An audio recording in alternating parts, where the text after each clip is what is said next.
सहनौ भुनाक्तु सह वीर्यं करवावहै तेजस्विनावधीतमस्तु मा विद्विषावहै। ॐ शान्ति शान्ति शान्तिः। हरिः ओम्। स्थापकः च धर्मस्य सर्वधर्मस्वरूपिणे अवतारपरिष्ठाय रामकृष्णाय ते नमः। यथाग्निर्दायिका शक्ति रामकृष्णे स्थिता हिया सर्वविद्यास्वरूपां त्वां शारदां प्रणमाम्यहम्। नमः श्री जतिराजाय विवेकानन्दसूरये सच्चित्सुखस्वरूपाय स्वामिने तापहारिणे। नमस्कार। आज के আমরা বিরাটি শ্রীরামকৃষ্ণ সারদা বিবেকানন্দ সংঘের মহতী উদ্যোগে দুদিন ব্যাপী যে বাৎসরিক অনুষ্ঠানের আয়োজন, ঠিক আছে শোনা যাচ্ছে না? দুদিন ব্যাপী যে বাৎসরিক অনুষ্ঠানের আয়োজন করেছে, আজ তার দ্বিতীয় দিন।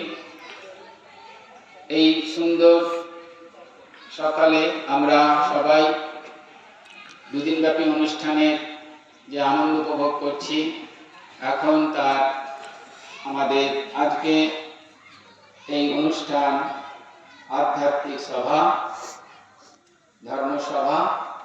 সেই সভায় এই বিরাটি রাজপুত্র, এদের বিরাট ভাবনা, সেই বিরাটি তিনজন মহারাজ করে নিয়ে এসছে। একজনকে পাওয়া যায় না, তিনজন মহারাজ এসছে।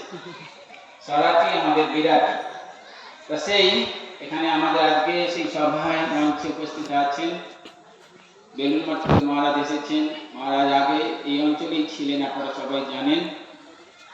আমাদের শ্রীমৎ স্বামী বিশ্বনাথানন্দজি মহারাজ, এছাড়াও আমাদের রামকৃষ্ণ মঠ আটপুর থেকে মহারাজ এসেছেন পূজনীয় শ্রীমৎ স্বামী বশিষ্ঠানন্দজি মহারাজ। মহারাজকে আমার তরফ থেকে সাষ্টাঙ্গ ভক্তিপূর্ণ প্রণাম জানাই। তার আগে আমাদের ঠাকুর মা স্বামীজিকে আমার ভুলুণ্ঠিত ভক্তিপূর্ণ সাষ্টাঙ্গ প্রণাম জানাই। আর আজকে যারা এখানে উপস্থিত আছেন, যাদের না হলে অনুষ্ঠান হবে না, শুধু ভগবান থাকবে, ভগবানের কোনো দাম নাই আছে, তেমনি ভক্ত থাকবে, ভগবান থাকবে না, তারও কোনো দাম নেই। তাই আমার সামনে আজকে যারা সেই ভক্তবৃন্দ, ঠাকুরমা স্বামীজির সন্তান, মা ভাই বোনেরা, এবং আজকে তিনি স্বাগত ভাষণ দিলেন আমাদের এই আশ্রমে। তিনি আগে সেক্রেটারি ছিলেন, এখন মনে সেক্রেটারি নেই, সুভাষচন্দ্র মিত্র, এবং অন্যান্য যে সমস্ত এখানের পরিচালক কমিটি আছে এবং অন্যান্য যারা শুনছে, সবাইকে আমার অন্তরের বিশেষ বিশেষ শ্রদ্ধা, ভালোবাসা, শুভেচ্ছা জানাই। আজকের অনুষ্ঠান আপনারা খুব সুন্দর করে শুনবেন। মহারাজরা আছেন। আমাদের জগতে আমরা কেন এসেছি আপনারা সবাই হয়তো সে বিষয়ে কোনো সেরকমভাবে অনুভব করেন না, কিন্তু জগতে কেন আমরা এসেছি এই ভাবনা যতদিন না আমাদের মনের মধ্যে উঠছে, ততদিন আমাদের এই যে ধর্ম ভাবনা, আধ্যাত্মিক ভাবনার জাগরণ হয় না। আমাদের শাস্ত্রে বলা হচ্ছে, জীবন মুক্তি সুখ প্রাপ্তি হে তবে জন্মধারিতম আত্মনা নিত্য মুক্তেনা নতু সংসার কাম্যয়া। জীবন মুক্তি সুখ প্রাপ্তি হে তবে জন্মধারিতম আত্মনা নিত্য মুক্তেনা নতু সংসার কাম্যয়া। এই জীবন মুক্তি শ্রীরামকৃষ্ণদেব তার কথামিতে বহু জায়গায় বলেছেন মনুষ্য জীবনের উদ্দেশ্য কি। আপনারা সবাই জানেন, আমরাও জানি যে কি মনুষ্য জীবনের উদ্দেশ্য জানেন তো? ঈশ্বর লাভ। আর যাজ্ঞবল্ক্য যখন তার সম্পত্তি ভাগ করে দিতে লাগলো, চেয়েছিল তার দুই শক্তিরূপিণীকে, তার স্ত্রীকে। তখন মৈত্রী বলেছিল যে এই সম্পত্তি পেয়ে আমি কি করব? এর দ্বারা কি আমি অমৃতত্ব লাভ করতে পারবো? এই অমৃতত্ব লাভ করার জন্যই আমাদের জীবন ধারণ। আমাদের শেখার শেষ নেই। শাস্ত্রে বলছে, শ্রীরামকৃষ্ণ বলছেন, যাবৎ বাঁচি তাবৎ শিখি। আমরা শিখতে এসেছি। কি শিখতে এসেছি জগতে?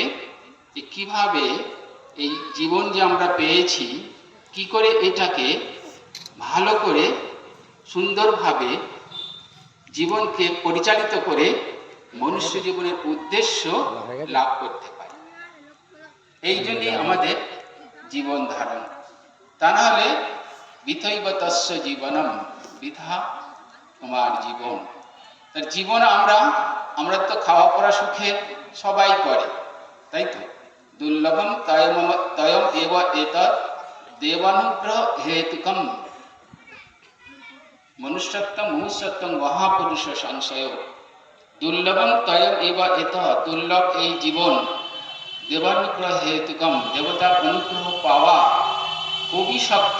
তিনটে জিনিস, মনুষ্যত্বম মুমুষ্যত্বম মহাপুরুষ সংশয়।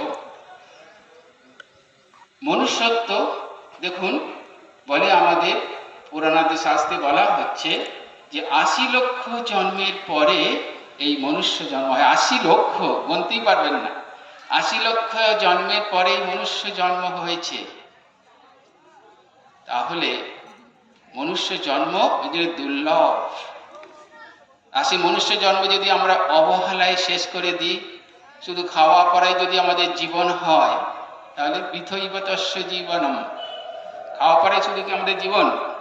খাওয়া পড়ার জীবন তো সবার আছে। যে জন্মেছে, যার প্রাণ আছে, সে খায় দায় ঘুমায়, তাদের সন্তান সন্ততি হয়, মানুষেরও তাই হয়। তাহলে এই জন্য বলা হচ্ছে যে মনুষ্য জন্ম হচ্ছে দুর্লভ। তাহলে জিনিস চিন্তা করে দেখুন, দুর্লভ এই মনুষ্য জন্মকে আমরা বৃথায় এই খাওয়া পড়া নিয়ে চিন্তা করব, আর অপরের হিংসা বিদ্বেষ নিয়ে জীবন ধারণ করব? তাহলে কি করতে হবে? দুর্লভ জীবনটাকে কাজে লাগাতে হবে। এই জন্যই আমাদের এত শাস্ত্র পুরাণাদি লেখা হয়েছে, এত আমাদের এই অনুষ্ঠান করা হচ্ছে, এই ভক্ত সম্মেলন, যুব সম্মেলন, কোথায় আরো অন্যান্য সম্মেলন করা হচ্ছে। এই যে সম্মেলন করা হচ্ছে, একটাই উদ্দেশ্য, আমাদের জীবনকে সফলতা লাভ করতে হবে, সেই জন্য মনুষ্য জীবন।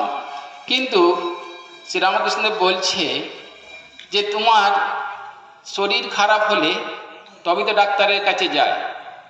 সেই জন্য শ্রীরামকৃষ্ণদেব কথা মধ্যে খুব সুন্দর করে বলেছেন, তোরা আমড়ার অম্বল খেগে যা, যখন পেটে অম্লশূল হবে তখন আমার কাছে আসিস। আমাদের যদি জ্বালা যন্ত্রণা না হয়, তার আগে কি আমরা ডাক্তারের কাছে যাই?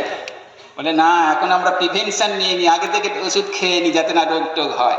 সে ভালো কথা, কোনো সন্দেহ নেই। তাহলে শ্রীরামকৃষ্ণ বলছেন, তোরা আমড়ার অম্বল খেগে যা। আমাদের বেলুন মঠে বেশিরভাগই আমড়ার অম্বল হয়, চাটনিটা, বুঝলেন? কিন্তু এই আমড়ার অম্বলটা শ্রীরামকৃষ্ণ যেটা বলছেন, কামিনী কাঞ্চন ভোগ করগে যা, সেটা হচ্ছে আমড়ার অম্বল। সেই আমড়ার অম্বল খেগে যা, খেলে কি হবে? অম্লশূল হবে, জ্বালা যন্ত্রণা ভোগ হবে। তখন আমার কাছে আসবি, তখন আমি ওষুধ বলবো।